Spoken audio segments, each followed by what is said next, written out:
ku soo dhow Soomar. Soomar waxay ballaarin iyo casriyeyn u samaysay website-ka Soomar.so iyo application-ka Soomar.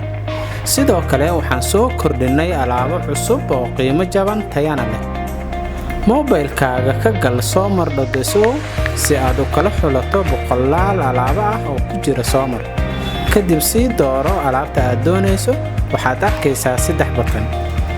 guji badhanka WhatsApp si aad WhatsApp noogala soo xiriirto, ama call si aad toos ugu soo wacdo qaybteena customer care-ka, ama si fudud u iibso adigoo riixaya badhanka iibso, qor inta shay aad doonayso iyo taleefanka aad lacagta ka dirayso. kadib waxaad arkaysaa pop-up ama fariin kuu sheegaysa in aad geliso PIN-kaaga EFC. kadib waxaan si dhaqsi ah kugu keenaynaa dalabkaaga. waqtigaaga iyo lacagtaada dhaqaalayso. mahadsanidin.